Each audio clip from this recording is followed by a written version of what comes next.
This is the reason why I hate boats and I'll never go on a boat again. So one day for my mom's birthday, she really wanted to go dolphin watching. And I was pretty excited because I'd never been on a boat before. And if you live in Jersey, any time that you go to the shore, it's going to be colder than if you weren't at the shore because of like the bodies of water or like, honestly, I don't know, like just science shit. I failed science, I don't know. So I was thinking about like, oh, it's probably going to be cold because we're going to be like in the middle of like the ocean. So let me put on some jeans and a thick t-shirt. And you know what? It would have taken me 2 seconds to just like, click on the weather app and see what the temperature was outside. It was 99 degrees that day. But here's the kicker. Felt like 115. So when we get to the boat, there's a bottom level with shade and then a top level that's just like open. So, the sun's just directly hitting you. And where does my family want to go? Of course, to the top part of the boat. So I was really hot, obviously. 1 second I'm talking to my mom. The next second I'm lying on this bench with my mom pouring a water bottle on my head. Apparently I had heat exhaustion and passed. Story of the time I almost got in a fight over road rage. I know you probably are thinking because of my road rage, but no, sweetie, because of some stupid little girl's road rage. So I was driving on this main road in my area, and it's basically the road that leads to like everything, like the mall, different food places, just basically everything. And if you're from Jersey, then you know that people suck at driving. So the speed limit on this road is about 50. But there's always traffic because everybody goes on that road. And the drivers over here love to cut in front of people. So somebody that was 2 or 3 cars ahead of me decides to weave in front of somebody right before a stoplight. So the first person slams on the brakes, then the second person slams on the brakes, and then I slam on my brakes because I wasn't about to hit somebody. And little miss driving a 2001 Mercedes-Benz decides to honk her horn at me as if it was my fault and pulls up next to me with her windows down. And I'm like, bitch, like you really think that it would be my fault if you slammed in the back of me? If anything, it's the 2 cars ahead of me's fault, not my fault. So we're at the stoplight next to each other. She starts screaming. Story of the time my family thought I was hungover when I wasn't. So it was Christmas Eve. And my family doesn't celebrate Christmas. So in the past, I've gone to friends' houses or boyfriends' houses that I've dated to basically celebrate with their families. But even though we didn't celebrate Christmas the traditional way, we would always go to the movie theaters on Christmas Day. So it was Christmas Eve and I went to my best friend's house at the time. And I had went with her to midnight mass. So we were out pretty late that night. And then when we got back to her house, I'm pretty sure we did each other's makeup or she did my makeup or something. And we were just hanging out watching movies, doing nothing that we weren't supposed to. So the next morning I woke up with really bad period cramps. And when I was a teenager, I was always really scared to like ask my friends or like ask my friends' parents for medicine or water even. So I called my mom and told her she could pick me up and asked her to bring me a Tylenol and 2 water bottles because I was really thirsty. So my mom comes, I get in the car, and the first thing my sister says to me is, "Oh, you're dehydrated? You need Tylenol? Why's that?" Part 2 is posted already. Go check it out. Link in bio. Story of the time that this guy almost made me rear end him.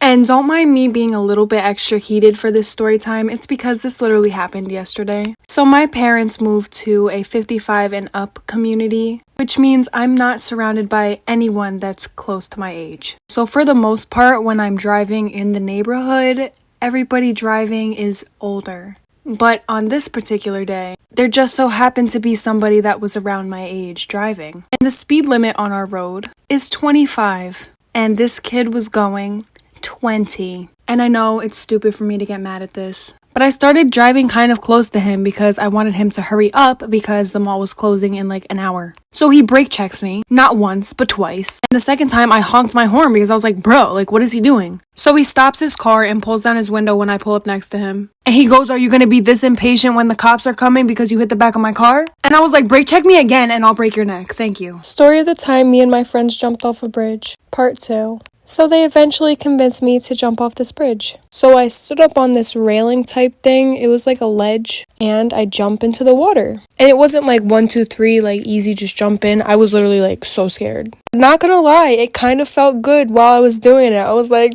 dang, I'm not gonna do it again, but that was cool. And mind you, like, I didn't even think about it at the time, but we were literally trespassing. You're not supposed to jump off a bridge. Then once I'm in the water, I'm like, wait a minute. How am I going to get out? Because like I said, my friend who would always like do these crazy stunts, he was very like active. Like he was able to like climb a tree, no problem. Do a backflip on a thin wire, no problem. He was just really good with like things like that. So at that point, he already jumped off the bridge and climbed back up like 5 times. And he made it look really easy. So then I start climbing up this wall where there's literally coral, scratching up my toes. and my hands. And he was at the top trying to like pull me up and help me. And once I got to the top, I was literally gushing blood.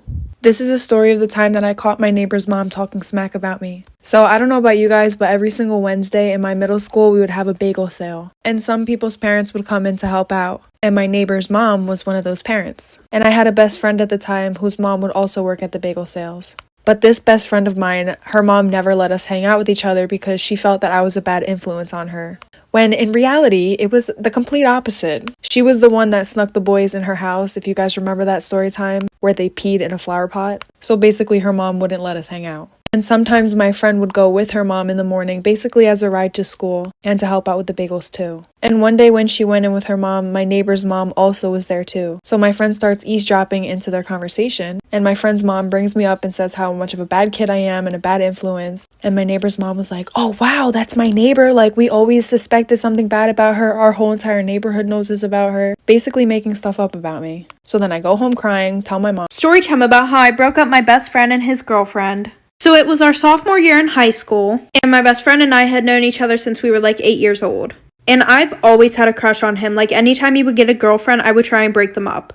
And it would work. Well, our freshman year of high school, he started dating this one girl. Well, when he started dating her, he distanced himself from me because she didn't like how much time we were spending together. So a few months go by and my birthday's coming up. And mind you, within these past few months, we only seen each other like twice. And he had me blocked on all social media. Well, our parents were really good friends because we lived in the same cul-de-sac. So my mom invited him and his parents to my birthday party. So at the end of my party, my friends left and him and his parents stayed. And my parents really didn't care if I drank alcohol, so we had like a whole bottle of vodka to ourselves. So we're in the basement and we're taking shots together. Well, I got him super drunk and he fell asleep. And while he was sleeping, I went on his phone and like for part 2. Story time of how I found out that I was dating my own brother. Yes, biological brother, same mom, same dad. So a little background information, my mom passed away when I was 2, my dad is currently in jail, and I live with my grandma. So at the time, I was 14, about to be 15, he was 17, about to be 18. So how this all started is one day I was at the baseball game with my friends and he happened to be there. I was fangirling over this boy. Like I saw him and I was like, I'm going to marry him one day. I was feeling a little bold, so I went over and got his snap. And then I figured out that he had the same last name as me and I was like, dude, that is dope. My exact words were, now I don't have to change my last name when we get married. So we hung out the rest of the baseball game and I was starting to fall in love with this kid. Like his smile, his laugh, I talked about him to my friends the rest of the night. And me and him started snapping for a while. So we started to hang out a lot. We may have hooked up a couple times. But I had to keep this all secret from my grandma because she forbid I dated somebody. So fast forward a couple weeks, we start dating. Months and months and months go by. Our 9 months come and I finally tell my grandma. And this is where it gets bad. I'm running out of time, like for part 2.